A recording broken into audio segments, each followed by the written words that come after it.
Hello, everyone, and welcome to another exciting episode of the Michael and Patty Show. I'm Michael. And I'm Patty. And we're coming to you recorded from the Charlottetown waterfront, looking at the very under construction Charlottetown Yacht Club, where they're doing a bunch of work and actually raising the yacht club building by a few feet. It's very cloudy. It's not cloudy, it's foggy and creepy.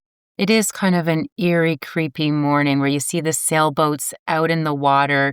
It's Father's Day today, so the fathers will be going out, I'm sure, enjoying some quiet R&R time. And what else happens at this time of the year, this being about the middle of June, as far as listings? They've gone crazy, haven't they? Everyone now feels their flowers are out of the ground and there's lots of color to the landscape on their property, so they all feel they're ready to hit the MLS now. So what's the best thing they can do to see these properties? Visit YouTube. Yeah, absolutely. I think we've uploaded a combination of probably 5 to 8 videos in the last 2 days of new properties, and I know we've got some more coming up. We've got a photo shoot happening today on Sunday, and potentially a video shoot. So there's a lot happening, but this is the time of the year where you're going to see the listings pop up like daisies, because regardless of what you tell the public and how you try to educate the home sellers, they'll always wait until that grass is green, the gardens are planted, that brown, muddy look has disappeared. And some of them will end up painting their driveway and all that sort of stuff as well. But you're going to see a lot of listings in June in PEI. Absolutely. So let's get into your communique that came from someone from British Columbia, which I thought was really interesting. So we're going to talk about Zach. Yes. Zachary is one of our listeners, and I'll say hi to you, Zach, who is looking to relocate to Prince Edward Island in approximately a year's time. Being smart and creating a plan and trying to educate and doing his due diligence and preparing, he's reached out to us as a listener of the podcast, learning a lot of information to start with, what do I need to know? Which is awesome. And what the whole purpose and intention of this podcast is to make sure that we educate the public, and specifically educate the public and potential, clients or friends in the future to make it as smooth and seamless of an experience as we possibly can. I think this is awesome. We have people from all different age groups and generations, upsizing, downsizing, starting off with life. I just think it's awesome. And I'm also very, very impressed. And he doesn't know this yet because we're going to be chit-chatting hopefully in this next week. But for such a young man, he already owns real estate. Such a smart way to get started in life. So very hats off to you. Very impressed with you already, Zach. Especially being in his 20s, so he's definitely on the right path of life, investing in real estate and presumably other assets or instruments. That's awesome news, but it's great that he did reach out. And if anyone does have any questions about living in Prince Edward Island, moving to, whether it's just about the community or the culture or PEI real estate, of course, which is the main topic of this podcast, reach out to one of us. We'd be happy to answer your questions directly or over the podcast. Yeah, our education and services that you could expect and are available. Guess what I have here? Exciting stats. We've got the stats for May. As I said, we usually don't get them until a month or so later, and these are for May 2025. Keeping in mind that PEI is a small market, so the numbers can vary in a great deal if only 1 or 2 or 3 units have changed. So our home sales are up by 6.9%. Home sales numbered 218 units in May 25, up 6.9% compared to 204 in 24. So they're up marginally based on the units. The new listings remain unchanged. What does that mean? There are 426, excuse the truck backing up beside us, 426 new listings added in May 2025, unchanged from the same month last year. What are the odds of that? Well, it just lets you know every May we have about the same amount of new inventory. So if you're a seller and you're wondering, if you wait until May, you're going to be coming on same amount of all your neighbors and other possible similar homes. Market balance. The end of May, the market was balanced, but tilted in the favor of sellers. So there's still a little bit of COVID ego there. We're still seeing lots of overpriced listings too, but we're also seeing a lot more for sale signs. And what we didn't see before is a lot of new price signs, which everybody knows just means it was overpriced to begin with. And we're seeing a lot more open houses. Yeah, open houses, obviously meaning or indicating that the properties are sitting more days on market. So therefore, you have to sometimes kick up your marketing if you're not somebody that does If you want to consider videos that marketing. Yes. It's something the agents can do for free. It gives them the ability to meet potential buyers, potentially sellers and neighbors. It's a free marketing tool with the exception of their time and however long it takes them to place those open house signs 20 to 30 miles from the open house. Yes. With an arrow. Yes. You'll see open house signs all over the community. It's like, where is this even directing me to? But it's a pacifier for the sellers. I agree. Because the sellers will say, well, it's not selling. It's 50 grand overpriced. Let's do an open house. Well, that will sell it. Yes. Probably not. Yep. Benchmark price, which is an example or supposed to be a typical house in PEI, is up 1.8%. Benchmark price was $371,400 in May 2025. Do not come to PEI expecting to pick up an 8,000 square foot mansion for $371,400. Our prices can vary dramatically from one end of the island to another. So, of course, those lower end prices are going to drag down the higher end prices, which you'll typically find in the cities, namely Charlottetown. Yes. Yes. Done. Sounds good. Let's talk about drone photos and video and the improper use in marketing. Back in the day, and I was actually in the real estate magazine on the front cover. Do you remember that in 2013 when drones just started taking off? Yes, actually, Excuse the pun? I think you have it framed. I do. I have it on the wall. So back in 2013, drones just started. And prior to that, I was doing probably, I calculated almost 40,000 pictures taken out of the window of a Cessna, which I absolutely hate flying in small planes. You went up a few times and liked it? I don't mind it. I did go up once with you, and yes, I can definitely say that's not your happy place. You actually went up in a helicopter because I chose not to die that day. Yes. Yes. I had a client that wanted to do shots of PEI, and he owns a fairly high-end helicopter and wanted me to take me up, and I told him that I'd sooner stay on the ground, but I do have a volunteer, so you got to do that, and I hear it was great fun. It was fun. It's hard to photograph as much as someone might think a helicopter would be so much easier with the glass windows, the angles. I didn't get the shots that I was hoping for. You're supposed to take the doors off and have a bungee cord hanging you out through the side with 1 foot on the rail. I was not informed of this, and I wouldn't have volunteered if it was that. Getting back to aerial photos. Aerial photos were invented primarily to show the attributes or highlight or market large acreages. Does that make sense? Yes. You have 50 acres on the water, you have a 5-acre lot on the water, or you maybe even have a farm would be another good example of where you can use aerial photos. But time and time again, I see aerial photos being used just for the sake of having aerial photos. No different than if I was selling Ford F-150s and the photographer had a drone, so he's going to take a shot of the truck from a drone. Probably not going to make much sense in most circumstances. Maybe if I'm driving in the desert and I'm trying to show that it's rugged or doing trails or something. But this is the same thing I see in marketing of properties in PEI. We've touched base on this numerous times, but it still continues to happen. And it's not an asset having, I think our limit now is 52 pictures. Yes. Back in the old days when our listings were sketched on slate with a chisel, we had one black and white photo, and then we went to, I don't know how many, we went to a few. and eventually up to 30, and now we're up to 52 photos approximately on our system, and those photos should be horizontal and not vertical, otherwise they won't syndicate. Wow, you've been in the business a long time. I have.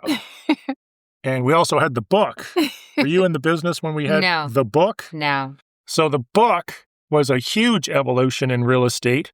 We're going down a bunch of rabbit trails here this morning, but the new listings, we didn't really have computer systems that could access live data. The admin might. There might be one computer in an office, but we had the book. And the book was a black and white catalog with one picture of each listing that showed you what was new in the market just a month ago before they printed the book. So it was really handy.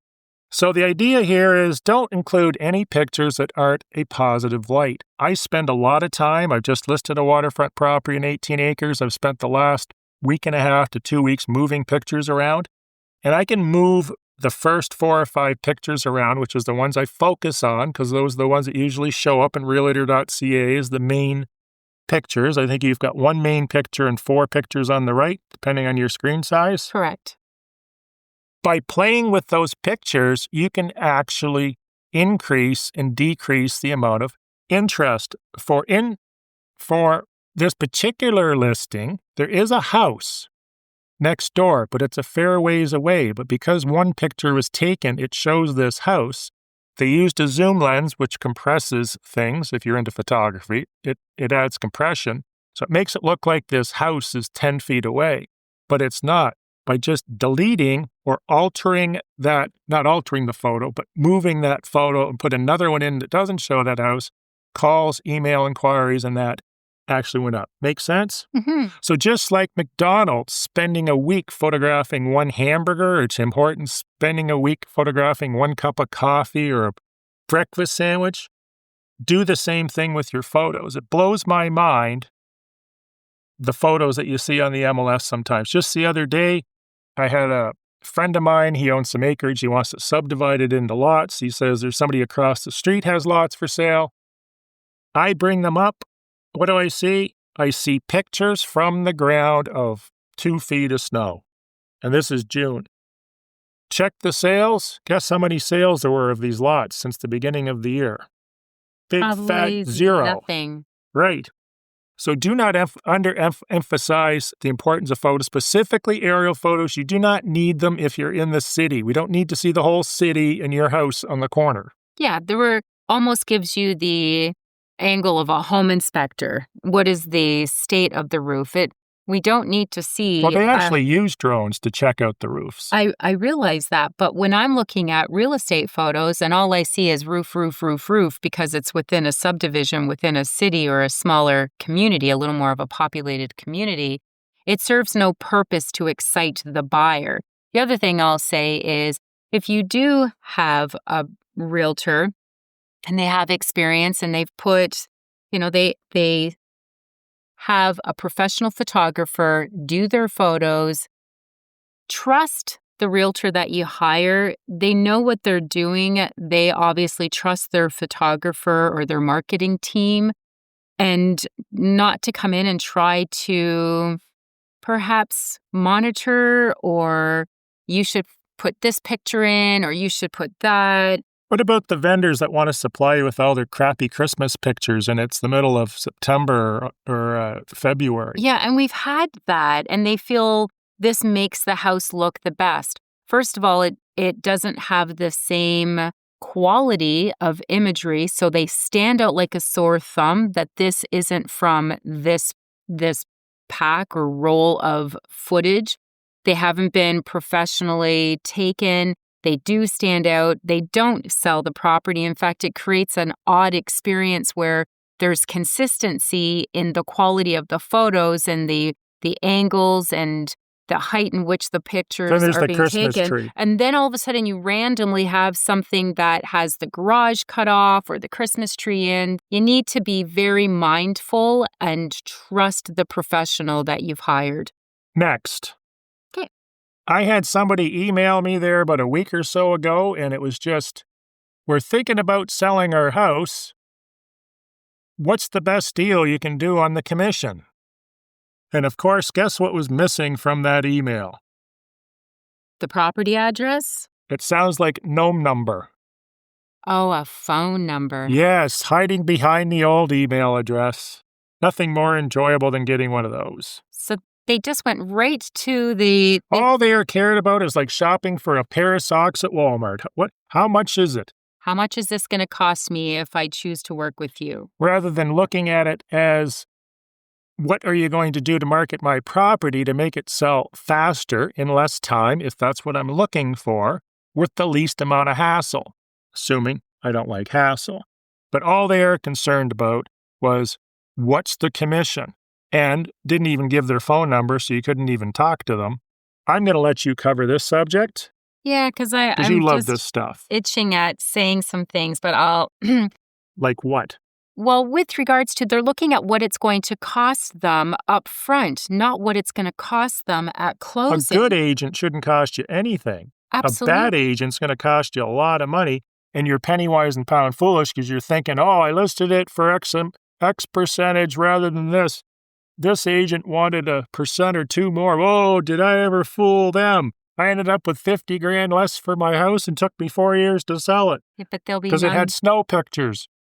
They'll be none the wiser. And an aerial photo of the pig farm. Of what it did cost them when you're commission shopping for a realtor. There's more than just what it's going to cost. So I will go through this list. I changed some of your wording, Michael, but you may get reduced showings at a reduced sale price. You may feel like I am a commodity and my services are worth anything, so why would I invest time and money into this listing? That's coming from the agent. The agent feels that if you're going to shop around or price shop for commissions, you put no value in the realtor's skill set or marketing ability, so why should you put any effort into the listing? Yeah, and not to mention, sorry to interrupt you. Sorry. But if they can't even negotiate their own commission, how good do you think they're going to do on negotiating the sale price? And further to that point is, if an agent cannot convey or show their own value, how do you think they're going to perform in showing the value of your home? So you want to make sure you have somebody that is enthusiastic, educated. This is their full time. This is what they do. They can show their value. They can show your home's value. They attract healthy sales prices. They attract, based on what their value is, commissions that are appropriate for the services that you can expect. Further than that, the cost, again, it can be measured by what it's going to cost you up front versus what it's going to cost you at closing. Stop being penny wise and pound foolish. Pay your agent what he or she is worth and not about the net commission rate. If you're looking for a job, what job would you take? One at $10 an hour or one for $20 an hour? I added, if you are an agent listening to this, ask yourself, what did you miss out on perhaps in your listing presentation? There's a listing presentation? There should be a listing I'll bet presentation. you 9 out of 10 agents show up with a bunch of cut sheets, pricing a house they've never seen before, don't know its condition or cleanliness level or any modifications or renovations have been done, and there's no listing presentation. What are the stats? You're a numbers genius. I don't know the stats, but I am confident that I just know in our business, I can't speak of other provinces, majority of the listing appointments that I go out on, that I am in competition with other agents with, majority of them, and some of them are interviewing 4 and 5 agents, are saying I was the only one that showed up with a listing presentation. I had somebody the other day that's interviewed every agent. Okay. Sure, Michael. Allow me, at the very least, what I do different, what I'm going to do to market your property, how my experience is going to make things smooth, and my negotiating background gets you more money. As part of your listing presentation, this should convey what you're going to do. What sets me apart? Why am I charging the fees that I am charging? And what do those fees go to? It's not, again, the seller may think well, I'm charging X percent for my real estate services, and the seller may think that that's all money going in their pocket. But a good agent will end up putting a portion of that back into their marketing without even you don't pay up front. So we're out of pocket on the onset, waiting to balance our books back at closing so that the money I put into this marketing, the money that I put into the gas, my hourly services, that's when we get compensated for our services, costs, and expenses when it sells. But we're invested, or should be invested, with time and money while we are providing the service to seller clients. That's it? Yep, that is good. I think the bottom line is don't shop for an agent, whether you're shopping for a buyer's agent or a seller's agent, without knowing what they're going to be offering in the form of a presentation. And I typically supply all my sellers, because I'm very listing orientated, with a whole package. You've seen professional dossier, what I do different from other agents, what the company does different from other brokerages, and the list goes on and on and on. You do the same. Yeah, and further to that, what should the client expect? It's not all about me. It's not my show.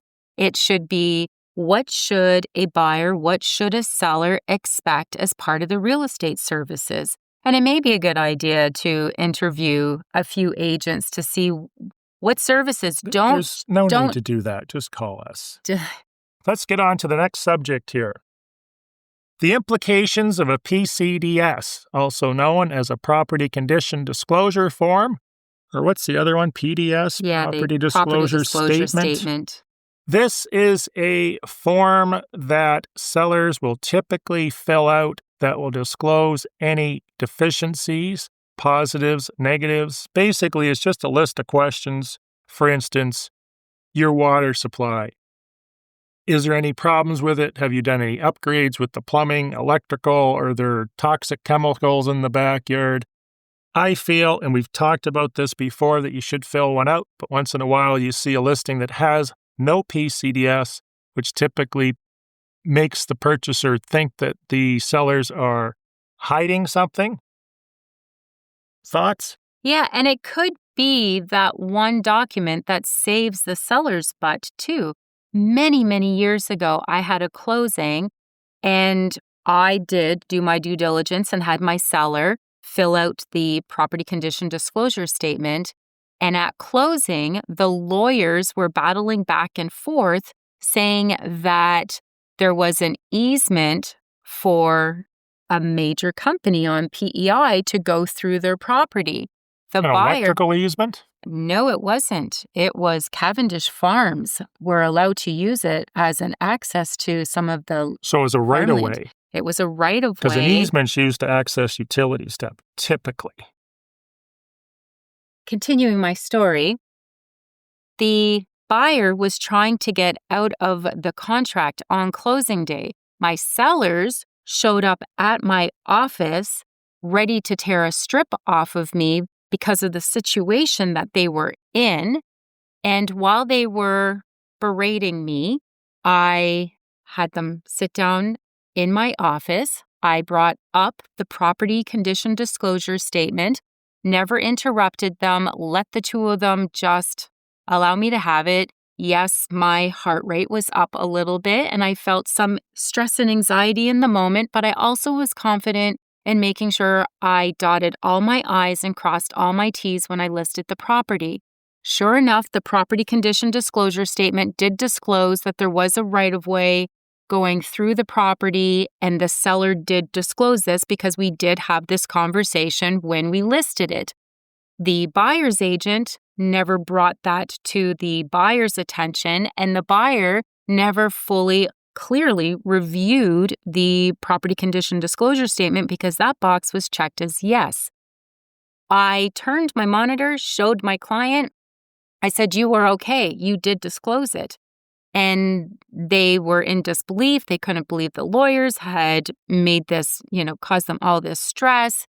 Slowly, they started to de-escalate in their stress and anxiety. And I said, you need to go back to your lawyer's office and tell them that these guys are going to have to close on the property. You did disclose this, and they did sign off on it. So just one example of where a property condition disclosure statement can protect you as a seller. Now, a buyer's example is it was filled out and they never checked that there was any leakage. Now, again, we had a really bad thaw one year, and it was a complete chaotic April on Prince Edward Island because of the amount of basements that flooded that had never flooded in ever. And some of these homes were 30, 40 years old. Now, because they didn't have within the property condition disclosure statement that there was some leakage, maybe even just during heavy thaw, there was one buyer in a dominoes effect that was able to get out of purchasing the property because that box was checked as no. So you have to be mindful. It is there to protect both parties.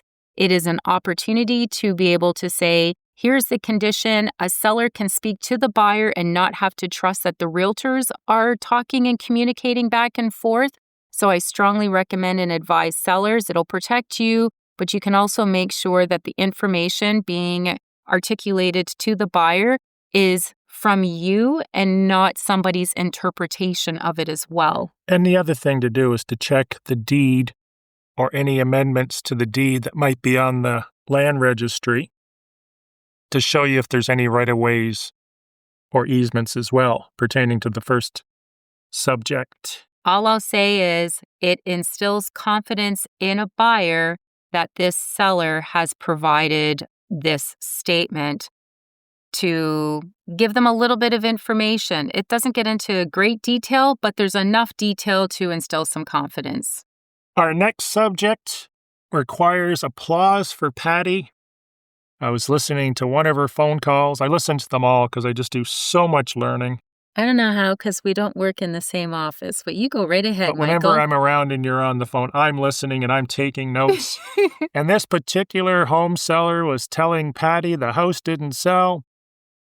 We knew it was overpriced because Patty did the market research for them and they just wanted to slash the price. And Patty didn't do that. What Patty did, and I thought this was just awesome because a lot of agents wouldn't do this because it takes a lot of time and effort and work, is she offered to do, in fact, I'll let you tell them what you offered to do them as a service, which I thought was very well done. I offered to do an updated comparative market analysis, CMA. which is the acronym a CMA for us in the industry. And I didn't want my client to negotiate with themselves and just start dropping the price. Some products, it's a niche market. There's not a surplus of buyers. It doesn't matter in some instances, especially when it comes to land, you can reduce, and wonder why at this fire sale price, why is it still not selling? And it's just because it's not one of those hot commodity items out there that people are just lining up to buy. It is going to take a little bit of time to find you for certain properties. Also, pricing is like a sliding scale. What your CMA came in, say, in February might be different in May, which may still be different in September. It can go up and down. We did a CMA on a property in our office on a Monday, and it came in at one price. And the sellers wanted to have further discussion, provide more data. So we redid the CMA on the Friday, and it was a lower number than it was on Monday. They should have kept Monday's number. So just something to be mindful of. But I do make sure I don't just go ahead and drop prices. The other thing that I do is I make sure I send emails along with conversations. But here's where market value is as of today. And I make it clear it's today because it can change tomorrow. It can go up, it can go down. That way, if a seller comes to me a couple months from now and says, why isn't my property selling? And maybe they opted to go a little bit higher in price, I'm able to refer back to that email I'm able to do an updated CMA and say the numbers are still in alignment with the first CMA that I provided to you on this date. Clearly, the market's speaking to you. It doesn't have to come from me. We probably do need to do an adjustment. You're also protecting your reputation because inevitably what's going to happen when you lower that price by 10 or 20 grand or whatever you decide to do and it sells, now they're going to say they lowered the price too low sometimes and they're going to blame it on you saying you sold it under market value. You gave their house away. Yes. Where what you really did is you put it within the market. And what happens is there's thousands upon thousands of these automated searches, and they're set up in a certain price range. So if you're looking up to 300,000 and you're on for 301, you're not going to get seen.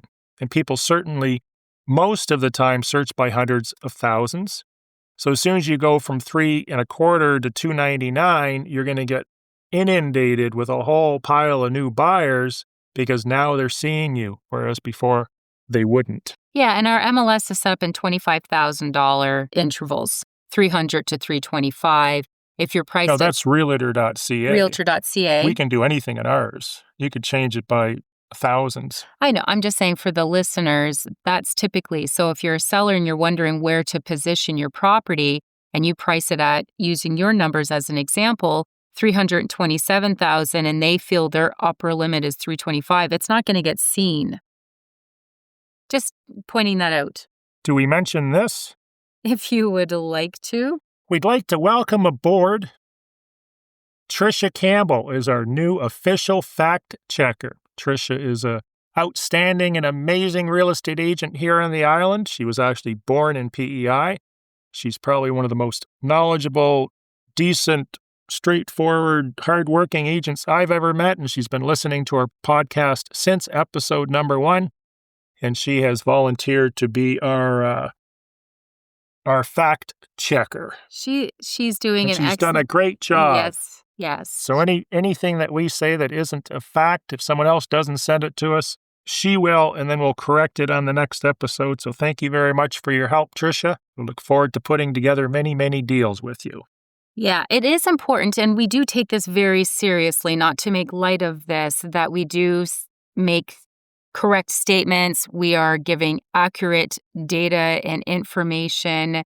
And sometimes, this is, as much as we might have some bullet notes, this is not, we don't do practice runs. It's just. This is out of our heads. We've got 100%. One line.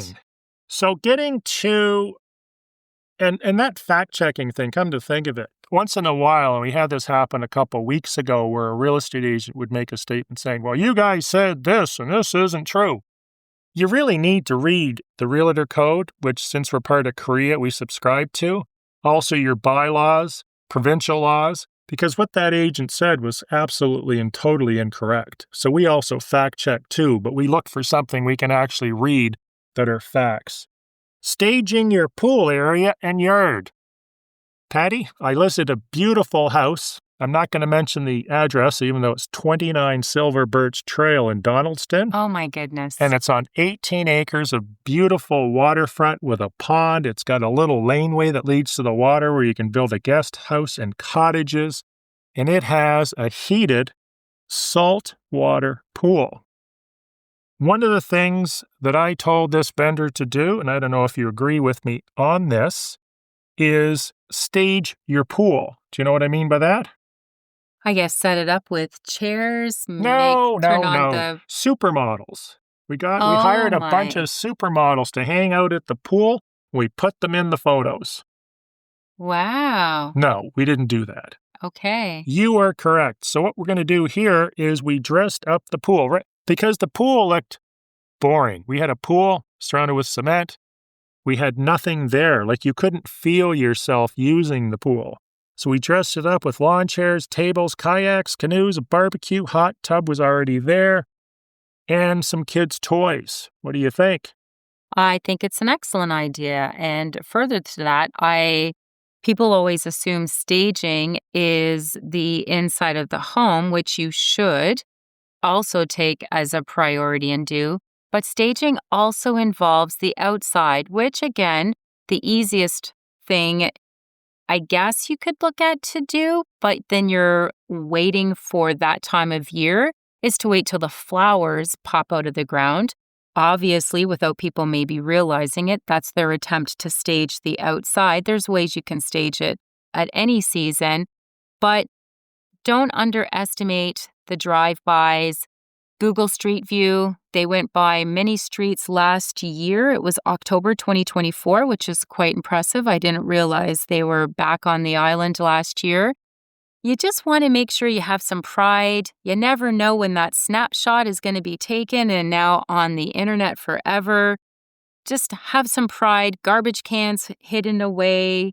Don't have that old rundown vehicle sitting out there. Stage the outside as much as you put in time and energy into staging the inside. Well, that's a completely different topic, but yes, I think the stats are around 87% of buyers will drive by a property before they inquire or book a showing. Yes. Yeah. Which is great for us because they really should. Getting back to the waterfront and the pool, in closing on that subject, if you've got kayaks, canoes, paddleboards, all that sort of stuff, those pool noodles, what are those styrofoamy looking things? Take that stuff out because it conveys a message to the potential buyer. And what that message is this could be fun, relaxing, canoeing, kayaking. This is a great spot rather than stuffing them in a pool house or your garage completely out of sight. And that's what your home is. Your home is where you create memories and enjoyment. And by having those few items out, whatever the life experience that somebody could potentially have, I don't know if someone's going to want to kayak out in their backyard if they live in the middle of the city. These are waterfront properties. I realize that. So I'm just making it clear. Whatever the property has to offer, yes, make sure that those are the items that you also use to prop and stage the property. You should have at least 2 or 3 lobster traps. Okay. Next question. How long, and this is for new agents, and old, I suppose, do you keep your profile picture? And do you use your high school photo? Patty, the other week, said that we should update our photos. And I said to her, well, you got to listen to Alex. So Alex is one of our friends in Michigan, which we follow. He's in Ann Arbor. And he basically said that he's going to use his same picture until he dies because he likes the picture and this is how people know him and this is his face and he loves his face. Those were Alex's words. Yeah, and that was his brand. That was his branding. However, I feel that you, as if you're an agent listening to this, what would be the realistic rule of thumb would be every 5 years. 25 years. I'd say every 5 years, we should go through the painful experience and process of updating our photos. I believe consumers would appreciate knowing that if they've done their due diligence, they've looked you up on your social media, your LinkedIn profile, your realtor.ca, your website, whatever online marketing representation you have of yourself, whatever that person looks like on there should be who knocks on their door or shows up at that showing, not somebody that they thought they were hiring a 30-year-old and it turns out it's a 70-some-odd-year-old. Not that there's anything wrong with doing the business in your 70s, but it's not what they were expecting. So I do feel every 5 years, out of a courtesy and respect to our potential clients and the public, this is who you're getting. This is who's going to show up. Next, on to Stupidity Corner. Okay. Some of the things we hear, we just shake our heads at, and this is one of them. And if you're an agent or broker doing this, you're an idiot. The statement made was, we'll just write it up whatever way we want, and the lawyers will straighten it out. Ugh. How many dozens of things do you find wrong with that statement? I would start off by saying, if the lawyers have to straighten it out, number one, it shouldn't have been written in the way it did, and it's probably written improperly and up for interpretation, which the lawyers representing the buyer or the seller will fight for the buyer or the seller, whomever they represent, to make things straightened out to their advantage. You're an idiot if you are going to send garbage to lawyers and expect them to straighten things out. Your words, not mine. This was said to Patty and I. Make sure you're straightening things out, because it also makes us look like idiots sending files that are dirty to lawyers, and then they have to straighten it out. Plus, now the clients are getting a bigger bill because the lawyers are billing out for who knows how much per hour. So this, again, full circle comes back to our commissions. You are wondering how much it's going to cost, and you're looking at the cost on the onset versus what it could potentially cost you at closing. And this is for, buyers and sellers. If you're signing a buyer's agreement and you're looking at, all properties that are available, whether they're private sale or through a realtor, a good clause, we should not, in our industry as professional real estate agents, expect a lawyer to tidy up our messes. This is costing our clients money, extra legal hours, and the lawyers shouldn't have to do this. They should have clean, tight contracts. Once in a while, yes, things could be up for interpretation, but if the clause is written properly, it's black and white. Here's what both parties agreed to. Therefore, it saves a whole bunch of problems that could arise as a result of a very poorly written contract. And again, that's why sometimes lawyers, they do probably think we're idiots out there when they get handed this mess and now they have to tidy it up. It's just, we should work respectfully and professionally with all the different team members, which are photographers, marketing specialists, home inspectors, accountants, lawyers. These are all people that our clients surround themselves with to deal with one of the largest, and probably is the largest transaction they will ever handle in their lifetime. Well said. So never let the lawyers straighten things out. Make sure your documents are perfect. And if you're not capable in writing that clause, find somebody that can help you with it. Or a lawyer. Like Patty. Call Patty anytime. No. She is an endless resource of clauses. No, a lawyer. If you're not sure and you're an agent or you're a buyer and you're not feeling confident, you can just say, I think I would rather have my lawyer write this clause or look it over. I just don't want any gaps. Or review the entire contract. Or review the contract. Which is always a great idea. Yes. Moving along. Unless you're on the other end.